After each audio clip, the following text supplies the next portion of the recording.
Hello, everyone. We're going to get started. Thanks so much for coming out. It's my pleasure to introduce Gwen Allen. Gwen holds a master's and a PhD from Stanford University. She's associate professor of art history in San Francisco State University, where she specializes in contemporary art, criticism, and visual culture. Phone, somebody's phone. She has written about art and design for publications including Art Forum, Book Forum, Art Journal, Art in America, Art Papers, and East of Borneo. Gwen is the author of Artist Magazine's An Alternative Space for Art, which was published by MIT Press in 2011. This book is an important resource for anyone working in or with artist publications. It presents case studies of 6 magazines and includes an indispensable compendium of artist magazines from 1945 to 1989. Gwen does a close reading of Art Forum in the 60s and 70s, 0 to 9 magazine, Avalanche, Art Right, File, Real Life, Interfunktionen, and of course Aspen. She pays close attention to their art historical context, primarily that of conceptual art of the 60s and 70s. Please join me in welcoming Gwen Allen.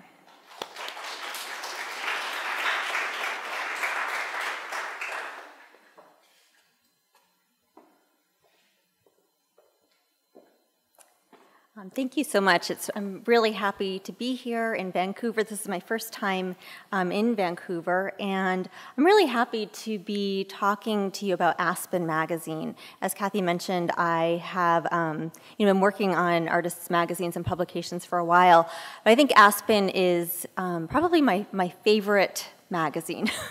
It was the publication that really, in a lot of ways, got me interested in the topic. So I'm going to give you kind of an overview and history of the magazine, and talk a little bit about what I find, so special and interesting about Aspen.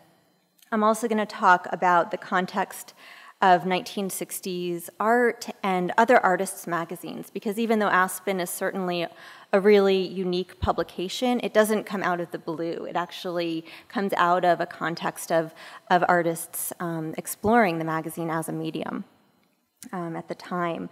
And at the same time, as a kind of early prototype for multimedia, kind of before digital or multimedia, before the technology was really out or when it was just beginning. I think it's really interesting to think back from today's perspective on what it offers to us in our own digital age as a kind of early model of multimedia, both the possibilities of multimedia and also what we might, in a certain sense, lose in terms of print by moving to multimedia, because it's kind of poised at that moment in between, old-fashioned print and new media.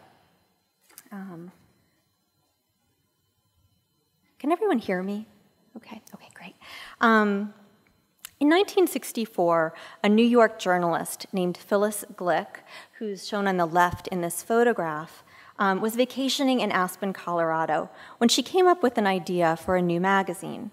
She imagined a 3-dimensional periodical filled with unbound multimedia contents, including 8mm films, flexi-disc records, posters, kites, scented stickers, wildflower seeds, tea samples, and jigsaw puzzles. At a moment when television was beginning to compete with magazines and other print media, she wanted to reinvent the magazine as something that might not only simulate reality, but offer real experiences. As she would later describe, you don't just read it, you hear it, hang it, feel it, fly it, sniff it, taste it, fold it, wear it, shake it, even project it on your living room wall. Back in New York, she began to publish Aspen, the magazine in a box. And you can see several issues in this photograph on the back wall. You can see some film reels and records and various kinds of printed matter kind of spread out on the bulletin board there. when she published the magazine, she used her maiden name, Phyllis Johnson, as a pen name. And just as a kind of aside, this was really the only name that she was previously a journalist. She worked for Women's Wear Daily, and this was really her only true foray into the art world. And so when I was researching Aspen, I spent many years trying to track her down, and because I was looking for her what was her maiden name and not her married name, Phyllis Glick, it was really hard to find her. And eventually, it's a very long story, but eventually I tracked down her. I realized that she had been I found a registration list for a conference that she had attended, and realized that she had that this was actually the name that that Phyllis Glick was her real name. So I was able to eventually track down her obituary. She passed away in 2001, right around the time that I was starting to work on this material. So, and she didn't leave anything really in the way of archives or papers. I eventually did go to Hawaii, and I met with one of her close friends who had some of her things, and actually who gave me this photograph of her. But there is a big mystery surrounding Phyllis Johnson still. I think there are lots of things that we don't know about her, and also about Aspen, and that we've pieced together largely also through advertisements that she published. She published a lot of advertisements about the magazine. In any case, the magazine was named after Aspen, Colorado. And in an advertisement for the first issue, Phyllis Johnson explained the new magazine's title. Why do we call it Aspen? Because we're using that cultural spa of the Rockies as a point of view, a state of mind, a symbol of the freewheeling, eclectic life, much as the New Yorker uses New York. Of course, today, Aspen is mainly known as a very upscale and exclusive ski resort for the rich and famous. In 2011, in fact, it was named the most expensive place to live in the United States. Back in the 1960s, though, it was a much more quaint and offbeat place, a kind of hotbed of leftist and utopian ideas, and home to a number of artists and writers, including Herbert Baer and Hunter S. Thompson. Just to give a sense of the kind of countercultural character of Aspen, in 1970, Hunter S. Thompson ran for sheriff of Aspen on the so-called Freak Power ticket. And this campaign poster, which of course nods to the Black Power fist, except for here the fist is holding a peyote button, among the reforms that he promised to enact, disarm the police, get rid of all roads, and replace them with sod, and make all drugs free. So that gives you something of, again, that just what Aspen was in 1970, what kind of place it was. The first issue of Aspen, published in 1965, was a flat, laminated, black cardboard box that contained an assortment of pamphlets and booklets in different formats and sizes. There was an article on cross-country skiing, an article on the white-tailed ptarmigan, with a die-cut cover, apparently native to Aspen. An article about the Clifford House, which belonged to a prominent Aspen family, complete with blueprints of the house and the family's favorite recipes. Excerpts from the 15th annual Aspen International Design Conference, as well as 3 essays about jazz accompanied by a record. There was also a pretty extensive advertising section in its own separate folder with unbound ads for high-end fashion and liquor, makeup, and Xerox technology.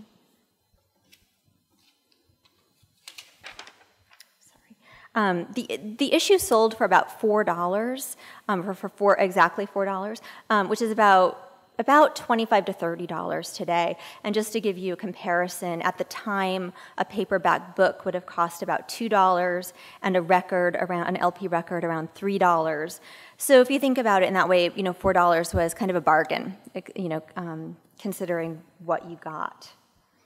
The second issue of Aspen was fairly similar in focus, with articles on local architecture, wildlife, and attractions, except instead of a jazz record, it had a classical music record. But the third issue of the magazine marked a turning point in the editorial direction. It was guest edited by Andy Warhol and steeped in the experimental countercultural milieu of Warhol's factory. Its cover was a box of Fab laundry detergent, and among its contents were movie flipbooks of Warhol's film Kiss, a 10-trip ticket book with excerpts from the Berkeley Conference on LSD, an underground newspaper, and an LP recording of the first Velvet Underground release called Loop, which was a feedback-infused drone that ended in a locked groove. I'm going to play just a short excerpt from Loop.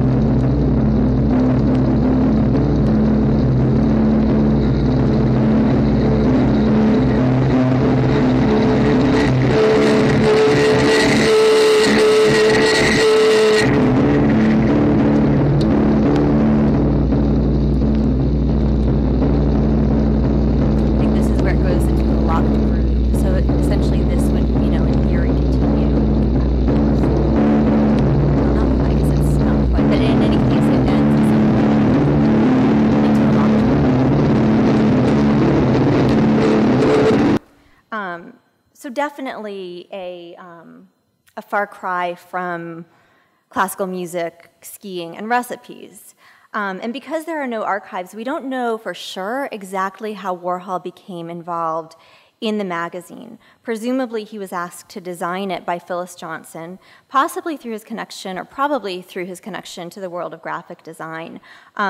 Warhol's work was also collected by a wealthy Aspen businessman named John Powers, who may have had some involvement with Phyllis Johnson through Aspen. And included in this issue, actually, was a set of postcard reproductions of the Powers collection, in which Warhol was featured as well. So that's another kind of connection. I talked to the rock critic David Dalton, who was Warhol's studio assistant at the time and who helped to design this issue. And he didn't remember either exactly how it came about, how Warhol was asked to contribute, but he did say that Phyllis Johnson gave them complete carte blanche in terms of what they did. She really just said, here's a magazine, and do whatever you want. And indeed, she was apparently very happy with the new direction of the magazine. In an advertisement for it, she enthusiastically announced, "Aspen gives you actual works of art exactly as the artist created them in exactly the media he created them for." So, and I suspect that she may have wanted it to be more of an artist's magazine all along, and that those initial issues were more kind of almost cover for what she wanted the magazine to eventually be. Subsequent issues were edited and designed by a number of other contemporary artists. Perhaps the most ambitious issue was number 5/6, which was a special issue, a double issue devoted to conceptual art and minimalism, which in retrospect functions as a kind of snapshot of the 60s avant-garde. Among its contents were films by Robert Rauschenberg and Robert Morris, text and spoken word recordings by William S. Burroughs, Michel Butor, Samuel Beckett, Maurice Cunningham, and Marcel Duchamp, scores and musical recordings by John Cage and Morton Feldman, and works of art by Sol LeWitt, Mel Bachner, Dan Graham, and Tony Smith. Also included were essays by Roland Barthes and Susan Sontag. Again, I'm just going to play a short excerpt of one of the films, Robert Rauschenberg's Linoleum, and John Cage's Fontana Mix. Again, not necessarily meant to go together, but it will give you a sense of the character of this issue.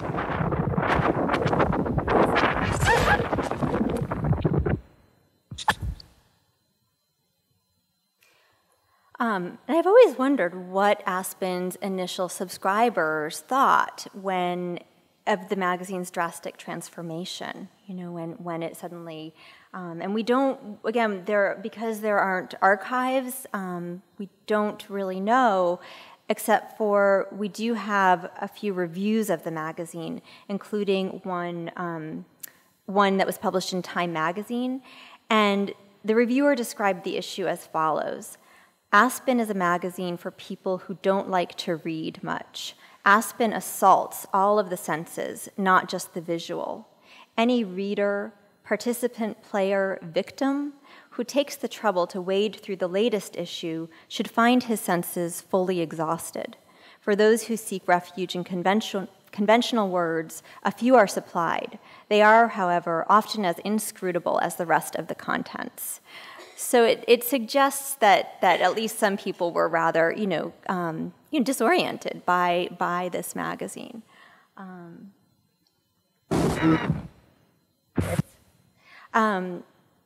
Issue 6A was a kind of supplement to 5/6, and it was based on documents from the experimental performance collective, the Judson Dance Theater. Issue 7 was a British art issue, which included, among other things, a coloring book by Eduardo Palozzi and recordings by John Lennon and Yoko Ono. Issue 8 was devoted to art information science, featuring American fluxus and conceptual artists such as Dan Graham, Robert Smithson, Ed Ruscha, Joe Baer, and George Machunas. Issue 9, subtitled Dream Weapon, was edited by the experimental psychedelic musician Angus MacLeese, who was the first drummer of the Velvet Underground. It included scores by Lamonte Young, Terry Riley, as well as recordings of MacLeese's own mystic New Agey music. And issue 10 was a Far East issue on Asian art and philosophy, with reproductions of a Sung Dynasty landscape scroll and miniature Indian paintings. A Buckminster Fuller issue in which each article would unfold into a geodesic dome several feet high was planned but never published, which I think is somewhat fitting given Fuller's own track record as an inventor. The diversity of the contents and the magazine's evolution from a kind of middlebrow arts and leisure publication to a more genuinely radical avant-garde phenomenon is one of the most curious and fascinating things about the magazine, I think. In today's age of data mining and other predictive consumer technologies, Aspen's very unpredictability seems increasingly rare. It's the very opposite of something like iTunes or Amazon's recommendations. It's like saying, if you like classical music, wildlife, and skiing, then maybe you'll like psychedelic drugs, guitar feedback, and crazy performance art. As an artist magazine, Aspen is heir to historical avant-garde journals of the futurists, surrealists, Dadaists, and constructivists. These little magazines were edited and designed and self-published by artists, and they played a very formative role in artistic movements of the early 20th century by circulating manifestos and serving as sites of intellectual and artistic exchange. And they were also very innovative in their typography and layout, as you can see in these examples. Even more relevant to Aspen are a number of unbound and multimedia artists' magazines published in the 1950s and 1960s. For example, Semina was published by the artist Wallace Berman in California from 1955 to 1964. And like Aspen, it was unbound and included various kinds of artists' contributions. Fluxus was published by George Machunas as a way to circulate Fluxus objects. And as you can see, it was also contained in a box-like container and consisted of manila envelopes containing loose leaves and various kinds of objects and artist multiples that were bolted together. SMS is another example. It was published by the American Surrealist painter William S. Copley. And again, it was an unbound publication consisting of portfolios that contained very intricate artist design multiples, as well as cassette tapes and three-dimensional objects. Artist magazines from this time period reveal how artists were thinking about the printed page in new ways, not merely as a static two-dimensional surface, but as a tactile and temporal object. For example, Bernard Albertin glued 3 matches to the page of review integration and lit them, leaving 3 scorch marks on the page. Yves Klein wrote articles specifying that they should end with the page being torn. And John Tingley glued a sunflower seed to the page, asking viewers to plant it. Daniel Sparee glued a match to the page with the instructions to burn the entire magazine. And all of these were, both of these, the Yves Klein and the Sparee were in Zero magazine. While the irreverence of these examples may seem quite different from Aspen, they're related in that these artists were making the magazine into a kind of performative site for events and actions, not just something that you would read, but that you would actually, do something in. By the late 1960s, magazines and other kinds of printed publications had become central to the dematerialized practices of conceptual art, which relied heavily on language and photography. Artists embraced the cheap throwaway format of the magazine to document their ephemeral objects, acts, and ideas. For example, both Dan Graham and Robert Smithson created works of art that were camouflaged as ordinary magazine articles, consisting solely of photographs and text. On the top is a piece that Smithson published in Art Forum, documenting a series of sculptures, mirror displacements, where he carried around these square mirrors to various sites in Mexico and then took photographs and documented them. But of course, these were, temporary site-specific installations, and really the whole idea was from the beginning to publish it as this magazine article. And then Dan Graham's Homes for America, another very early important magazine piece. Published in Arts Magazine. So in all of these cases, the magazine is being conceived of not as a reproduction of art, but as a site for actual works of art. And Aspen can be understood within this context of the magazine as a new kind of medium and exhibition space.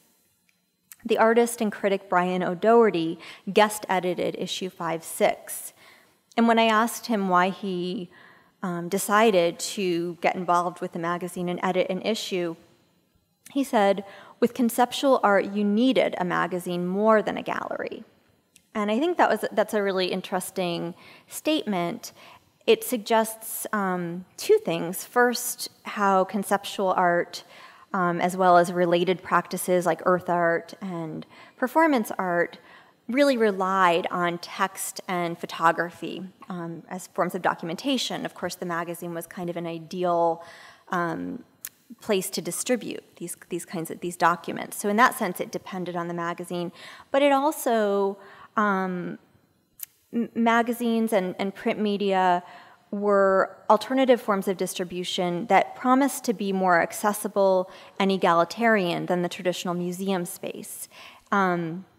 The critic Lucy Lepard, for example, who is a great supporter of such practices, really talked about the democratic potential of artists' publications as instruments for making contemporary art accessible to a much broader audience. She even talked about having a time when we would have artists' books and magazines in supermarkets and in doctors' waiting rooms and in hairdressers where they could be browsed by a more general public.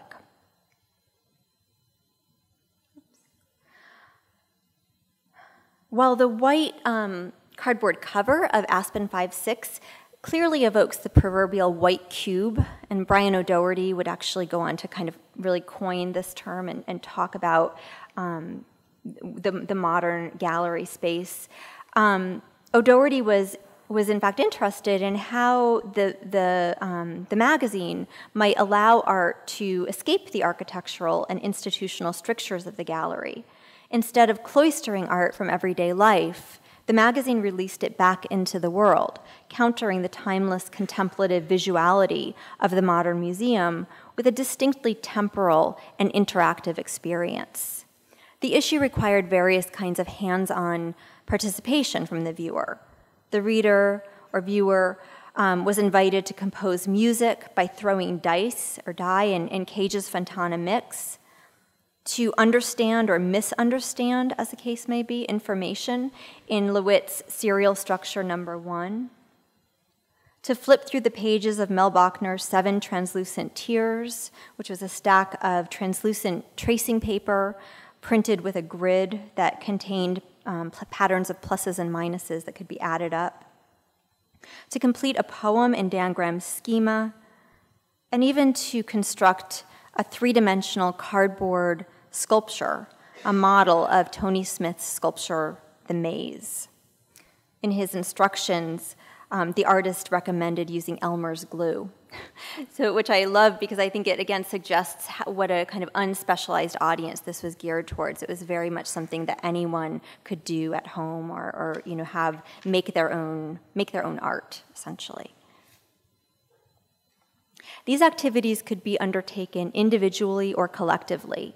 This photograph ran in an advertisement for the magazine that encouraged subscribers to plan an Aspen box party, suggesting the magazine's implicit social possibilities, so very different from the passive and often isolating experience of reading a traditional magazine. The 19th century French poet Stéphane Mallarmé dreamed of such an interactive collective experience of reading in his Le Livre, or the book, which he described in his posthumously published notes. And Le Livre was to be a 3-dimensional book which would consist of a series of mobile, unbound sections contained in a box and read out loud by an audience. And he was thinking about this and writing about this in the late 19th century, so well before Aspen. But issue 5/6 of Aspen was dedicated to Mallarmé, in fact, and in many ways tries to realize his vision of a 3-dimensional interactive book by emphasizing the physicality of reading as well as the indeterminacy of the text. These ideas also resonated with then-current theories of both phenomenology and post-structuralism, both of which were deeply influential on artists at the time. For example, minimalist and conceptual artists often understood the meaning of art as something intrinsically driven by the physical and perceptual experience of the spectator rather than by the intention of the artist. It's very fitting in that sense that Roland Barthes' famous essay, The Death of the Author, was published in Aspen 5/6 for the very first time. While the importance of this essay for visual artists of the 1960s has long been acknowledged, to come across it in this issue of Aspen is to more fully appreciate its meaning as a site-specific piece of writing. It was commissioned for the issue, and Barthes expressed his hope that the essay would be in harmony with its multimedia contents. So the essay was both informed by and meant to be read alongside the experimental art, music, performances, films, and literature published there. Apparently, Brian O'Doherty, when he originally approached Barthes and asked him to contribute the essay, asked him if he would be interested in doing another, like an artist project, a kind of visual product or project, and Barthes said that he would prefer to do a piece of writing, that he believed that was what he was, that was the most radical form for him personally. And we know this, in part from the correspondence that is included in the exhibition, the correspondence between Barthes and Brian O'Doherty.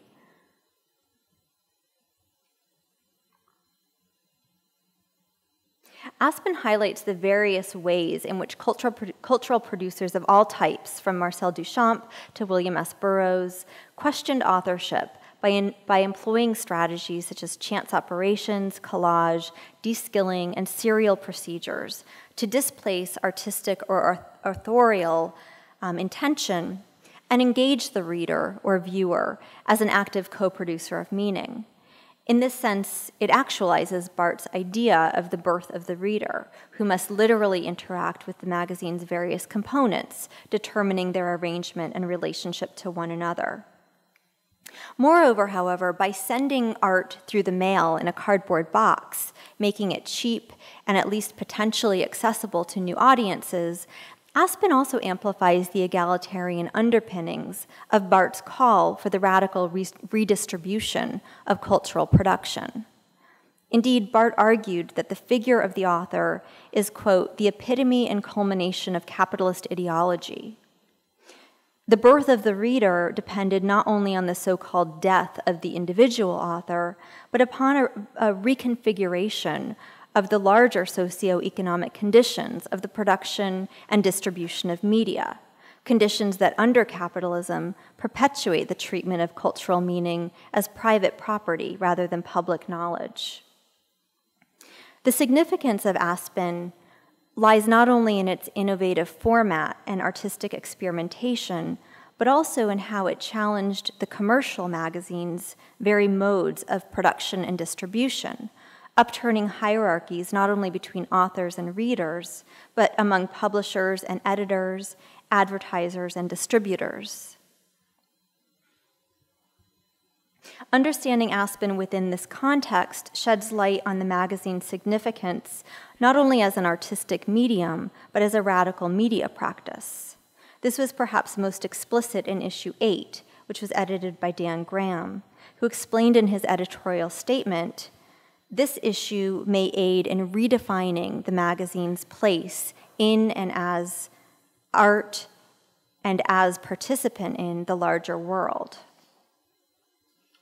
Specifically, Graham expressed his hope that the publication's unconventional format might not only emancipate the reader from the editorial and authorial monopoly on meaning, but also alter the economic structure of the magazine. He suggested that artists might team up with corporations to produce works of art as advertisements, with the profits from the ads going directly to the artists.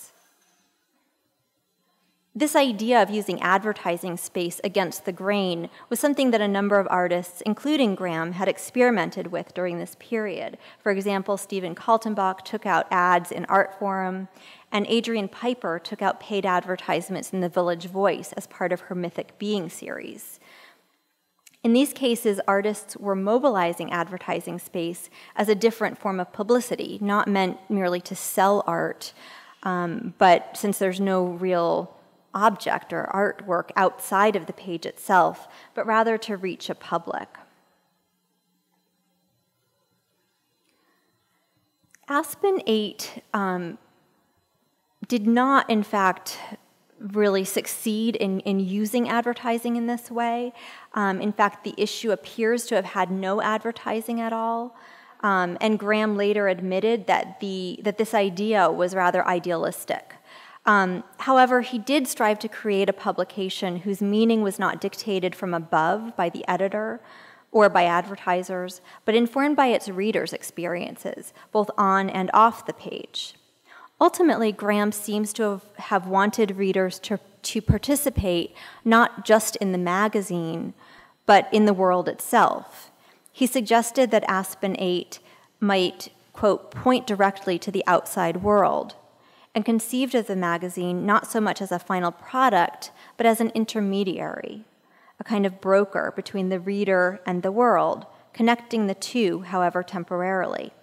He wrote, "The signs on the page function simply as vectors between the world out there and the reader, who continues the transaction in another time and space." And I love this description of a magazine because it connects what is on the page to the larger world outside of the magazine. What might begin as an experience on the page or in the magazine would thus necessarily extend beyond it, activating future meanings and experiences that could never be fully predicted, contained, or controlled. In many ways, this idea echoes or goes back to Jürgen Habermas's understanding of the progressive role of print media in the emergence of the public sphere in the 18th century. Habermas emphasizes the importance of the salons and coffee houses as spaces where people not only read magazines, but also discussed their contents face-to-face. And he argues that there was a rich back and forth between the printed page and lived experience. He observes that periodicals were, quote, so intimately interwoven with the life of the coffee houses that articles were not only made the object of discussion by the public, but were viewed as integral parts of this discussion.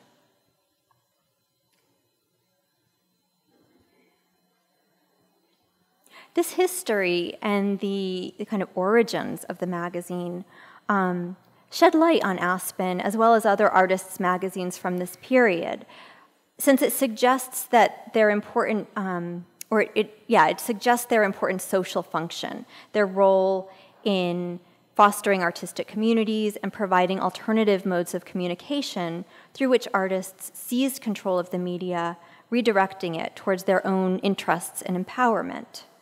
By the late 1960s and 1970s, literally hundreds of artists' magazines were being published.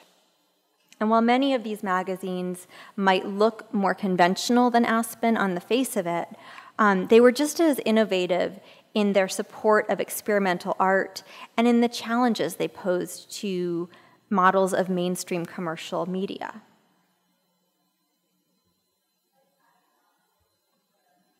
Mainstream commercial art magazines, like Art Forum, were increasingly reliant on advertising as the art market escalated in the 1960s. And of course, this is also true today. The criticism it published was seen by many artists at the time as narrow-minded and as merely promotional. It was in opposition to Art Forum that Avalanche was founded in 1970. The artist portraits published on the cover of each issue, here Joseph Beuys is shown, underscore the magazine's aim to establish a more direct channel for the artist's voice. Avalanche was for artists and by artists. It eliminated art criticism and exhibition reviews and was instead comprised entirely of artist interviews and artist design contributions.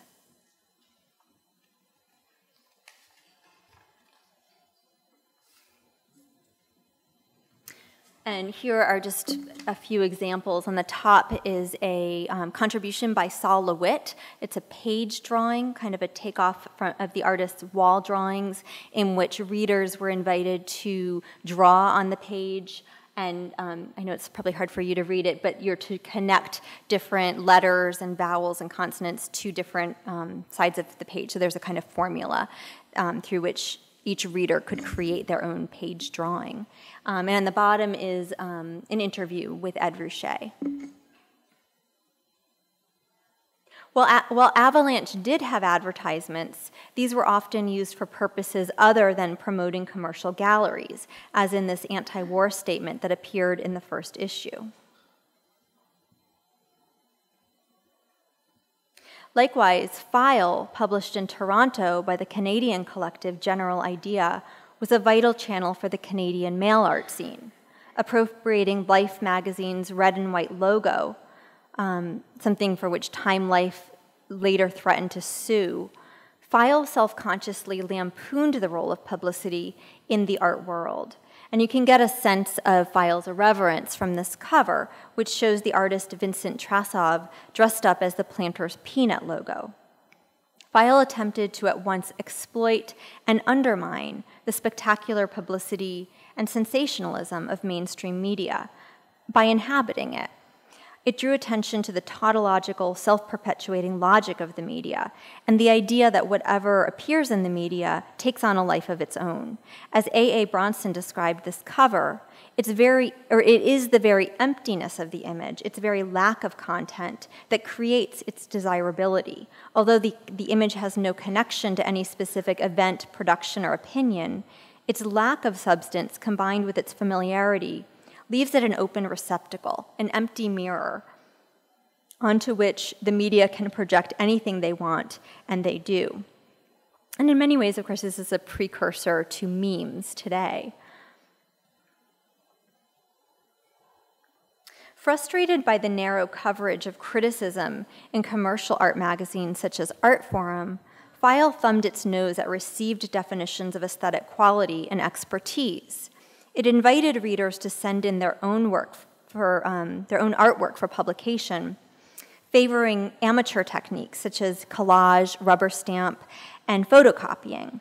It also encouraged readers to vote for their own favorite artists through mail-in postcards, the results of which were published in the top 10 column in each issue. And again, I don't know if you can read the names, but some of them included in these postcards are Andy Warhol, Winslow Homer, Norman Rockwell, Bucky Fuller, and Salvador Dali. So a very eclectic list, and certainly very different from the types of artists that you might see in the pages of Artforum at the time. Most of these publications were very short-lived, which is arguably a defining feature of artists' magazines. Aspen itself lasted for just 7 years, folding in 1971, shortly after its 10th issue, when the United States Postal Service revoked its second-class mail license. Citing criteria established by Congress in 1879, which required that periodicals be dated, numbered, and formed of printed sheets, that they have consistency between issues as well as periodicity, the Postal Service objected to Aspen's erratic publication schedule and unconventional format, concluding ultimately that it was not a magazine. And just, again, by the way, as an aside, the transcript from the actual postal hearing that was held to determine this is included in the exhibition, so you can read, about that debate. However, bureaucratic classifications and postage aside, I would argue that Aspen, in fact, was a magazine, and that it tells us something about the very essence of the magazine. Phyllis Johnson herself stated in a letter to readers published in the first issue, "In calling it a magazine, we are harking back to the original definition of the word as a storehouse, a cache, a ship laden with stores. According to this etymology, a magazine is less defined by the nature of its contents than by its function as a container. And the fact that this repository happened to take the form of a set of bound pages for several hundred years is not necessarily, therefore, a natural or innate feature of the magazine." And I think this is something that rings especially true today, where the traditional codex format of books and magazines is being adapted for online and digital formats.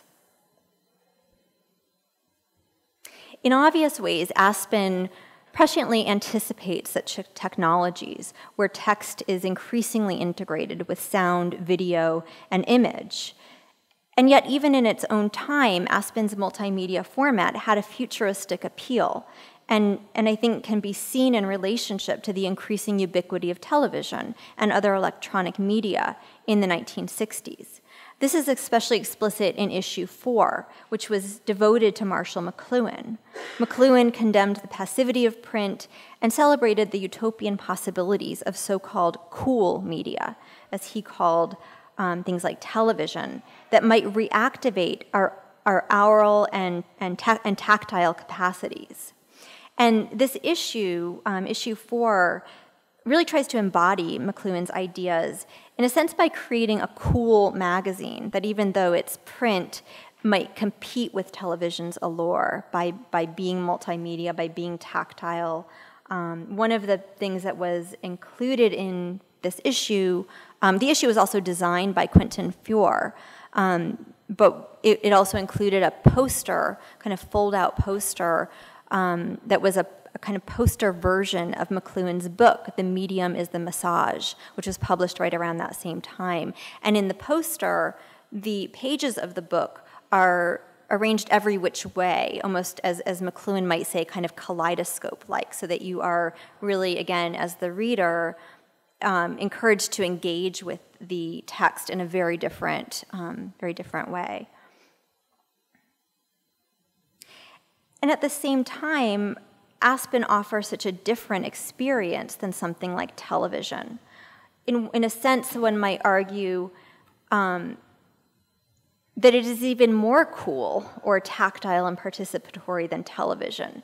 Instead of the merely kind of virtual audiovisual experience of the television screen or computer screen, Aspen insists on a concrete materiality and an actual engagement with the human senses.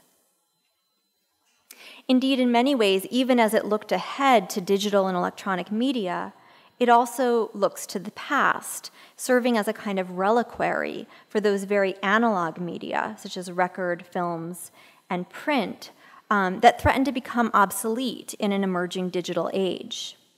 One way to approach this paradox is through Walter Benjamin's concept of the outmoded. Benjamin observed that when technologies become obsolete, they are suddenly released from their instrumentalized function within capitalist society, releasing the indeterminate promise of their original invention. In other words, it's only at the moment of a technology's demise that its true potential and capabilities become available to us. In this sense, Aspen might tell us something about what a magazine really is, not just about what it has been, but about its untapped potential, what it might yet become. Indeed, it is from the perspective of our own digital age that Aspen's distinct qualities as a publication are thrown into sharp relief. In 2002, the entire run of the magazine was digitized and put online by Ubu Web, which is a web-based archive of avant-garde materials. And I'll actually go to the, I may not be able to link, but in any case, you can hopefully get a sense from this screenshot. Essentially, you can click on the multimedia contents. You can listen to the the records as MP3s, and you can even, there's even a virtual animation of Tony Smith's sculpture that you can kind of imagine constructing it virtually. On the one hand, the online version of Aspen appears to finally realize the nascent multimedia potential of the publication's original format. And yet, on the other hand, it underscores what is lost in this translation to digital information.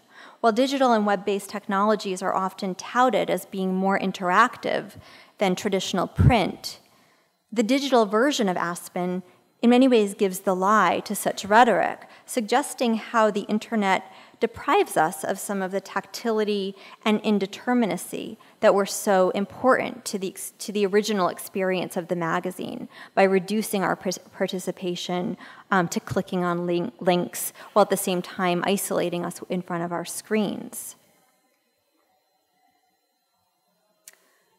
By way of a conclusion, I want to briefly talk about a few examples of how artists today are exploring what it means to publish in a digital age at the same time as they are, I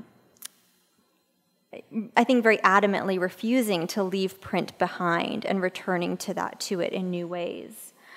Far from abandoning print, a number of artists have explored how digital and print culture might be brought into new constellations, which highlight the specific advantages and limitations of each. So, for example, the collective The Serving Library maintains an extensive website as a public archive of PDF texts that are periodically printed and distributed as the bulletins of the Serving Library. However, alongside this digital publication, a physical library space serves as a repository for books and objects, as well as a social space where readers and contributors may gather. Looking back to the first public circulating library, as well as ahead to the potential of digital online information, hence its name, which is a play on the computer server, the Serving Library. The Serving Library seeks, according to its statement of intent, to quote, reclaim the library, whether online or physically cited, as a space for public use, where resources are pooled to generate and maintain a network of shaped information that serves the interests of a committed community. Yet other artists are returning to the printed page as a site of collaboration, community, and forging independent media practices that resist the increasingly homogenized global art world and market. So LTTR is a collectively edited and produced genderqueer journal with wide-ranging contributions, including posters, CDs, poetry, and essays by emerging artists and transgender activists. And it's published by the collective LTTR. It's one of many activities that they do, including performances and producing works of art. Chimurenga is a Cape Town-based Pan-African publication of culture, art, and politics that comprises a print magazine, a workspace, and a platform for editorial and curatorial activities that foster free ideas and political reflections by Africans about Africa. A special edition of the New York Times, released on the occasion of Barack Obama's 2008 election by the Culture Jamming Collective of artists associated with the Yes Men, was headlined with the long-awaited news, "Iraq War Ends." This paper, which was distributed in newsstands around the country, includes stories describing not the current reality, but what might be possible, what the future might hold. In all of these cases, magazines and publications are functioning not as entities unto themselves, but in tandem with other kinds of spaces and sites and collectives. As with Aspen, they are not seen as an ends in themselves, but as a means or a medium for various kinds of engagement, through which people not only read about the world, but act in it. Thank you.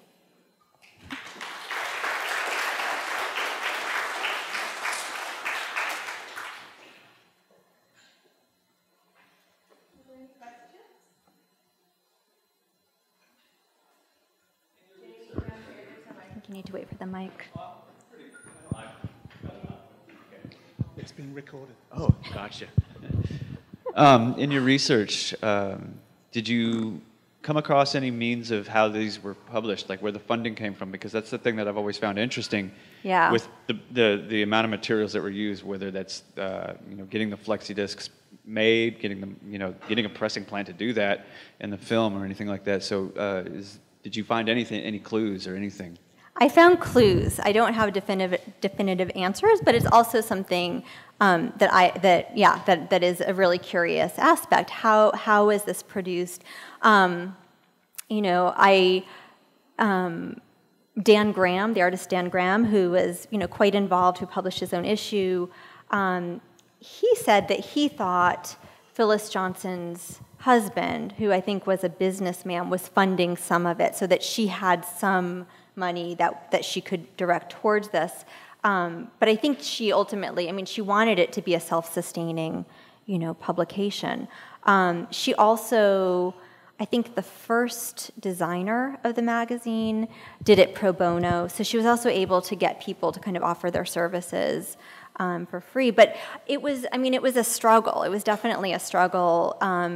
We know this partly because certain issues, such as 5, 6 with all of the films, many of those, in fact, I think the majority of those issues don't have the film because it was not produced. It was, some were produced, but they clearly, there were a lot of logistics that I think were really challenging. And of course, then the postage was kind of the last blow for the magazine. So, I don't have a definitive answer. It was subscriptions, right, would have been part of it. And that's another thing. We don't actually know exactly how many subscribers there were. We can only guess. There were Phyllis Johnson claims in one of the articles about Aspen that there were 20,000 subscribers, which from everyone I've talked to, rare book collectors say there's just no way there could have been that many, maybe of that very first issue, since you do find that, you can find it on eBay and so forth, but the later issues, it's very unlikely that they were, that they had that many copies. So, yeah.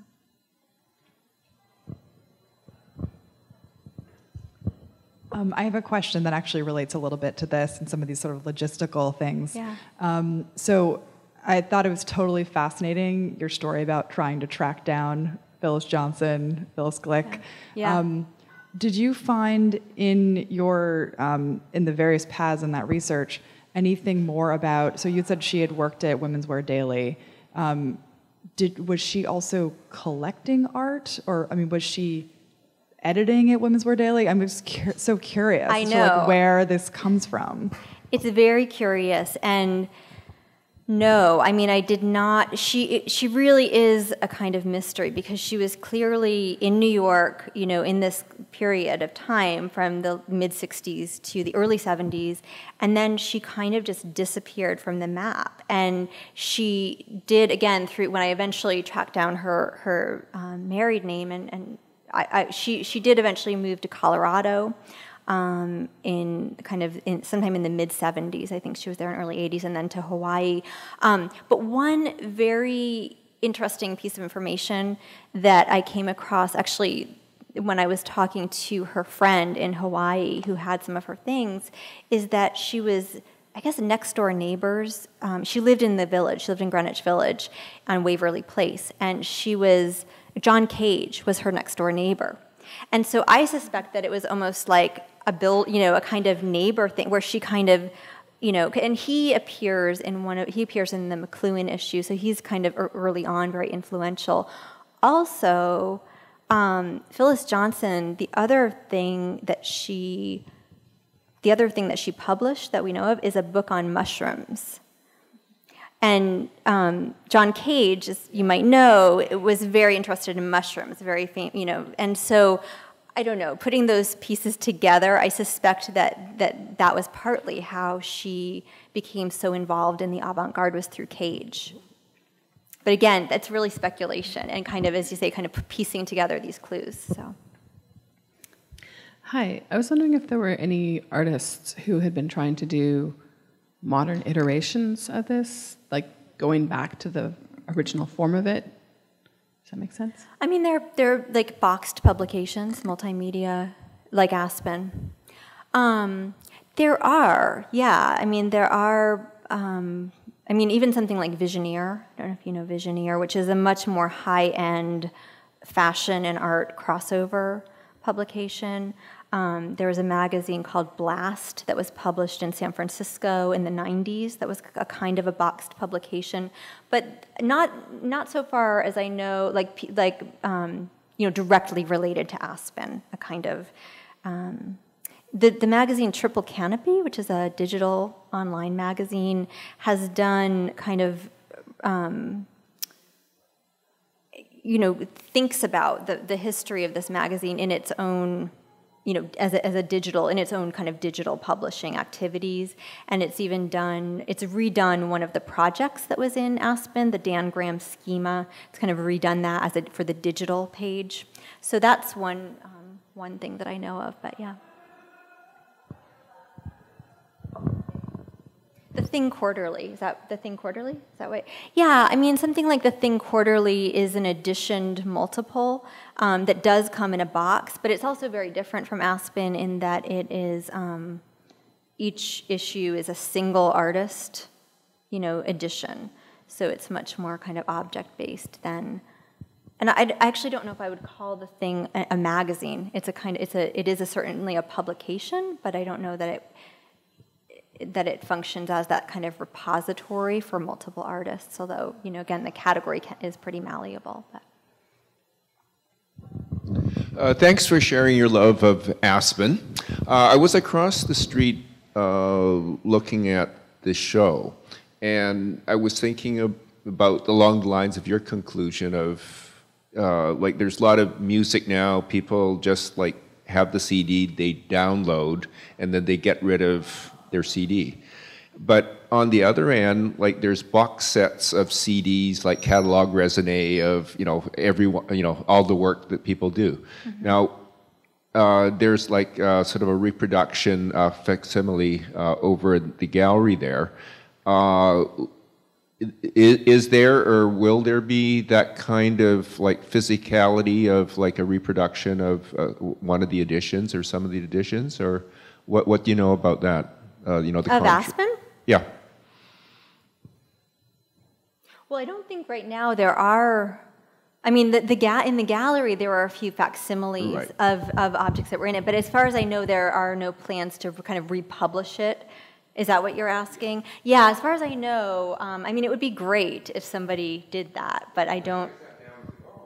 Something Solowit, you know, sort of has in a booklet form. So it was really Right. great, you know, and that physicality to go through the box and Yeah. go through the pages and maybe unfold things and, you know, put something on a record player.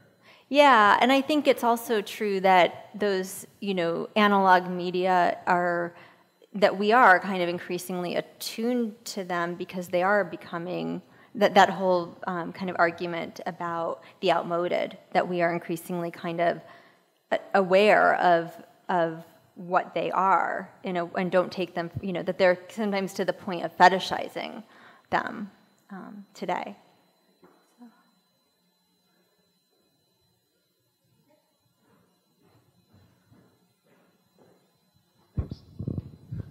Thanks so much for your talk.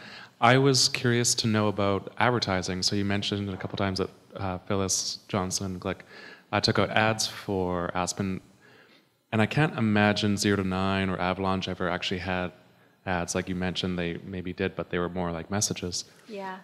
So where would Johnson take out these ads? Where would she? Yeah, in which other publications or how? Oh, the ads for Aspen, yeah. Oh, I thought you meant the ads in Aspen, which is another kind of interesting part of the publication. Sort of a two-part question. They were so interesting, actually, because I think that's it's actually, yeah, it's a fascinating question, because it does tell us something about where she thought her subscribers might, the kind of demographic. And so she took out ads in the Evergreen Review, was one place that there were a series of ads published. There's at least one ad in Art Forum for Aspen. Once it becomes more of an artist publication, it does get advertised in Art Forum. But also, it was apparently advertised in Mad Magazine.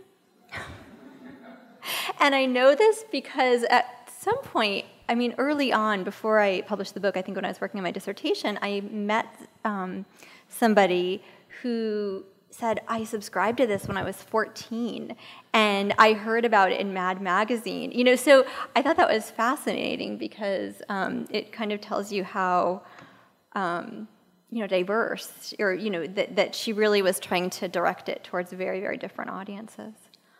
So. And so something like 0 to 9 or Avalanche or the other magazines that you focus in on your project, did they take out ads in other magazines? Actually, they did. They actually did, but they usually took out ads in other artists' publications. So it's interesting. When I was doing my research and kind of, you know, poring over, you know, hundreds of artist publications, it actually is a hugely helpful resource, because you can often, by looking in the advertising sections of, you know, magazines from Europe, say, you'll see all of these other magazines that were that advertised there, and, you know, I assume it was a kind of, you know, that these were probably not, that they kind of were cooperative, you know, publishing in one another, advertising one another, which is also a really interesting thing, because generally advertising is something that is a more competitive, you know, you'd advertise your own publication, but you wouldn't necessarily advertise all these other the competition. But with artist magazines, you definitely see much more of that kind of camaraderie and cooperation between different publications. And yeah, it's a very different thing from a commercial magazine.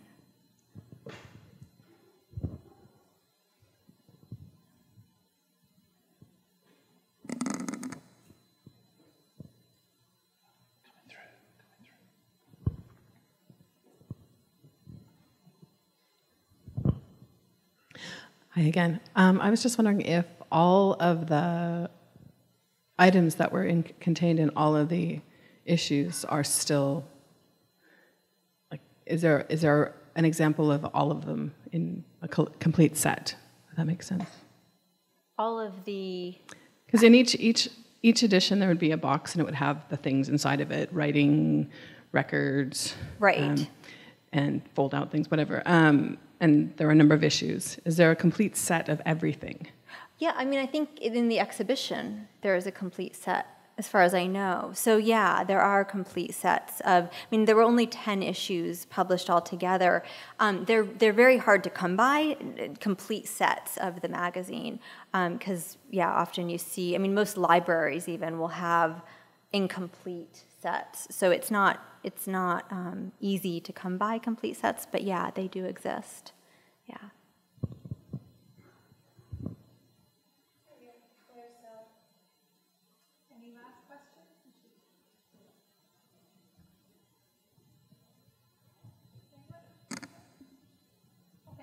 Okay, thank you.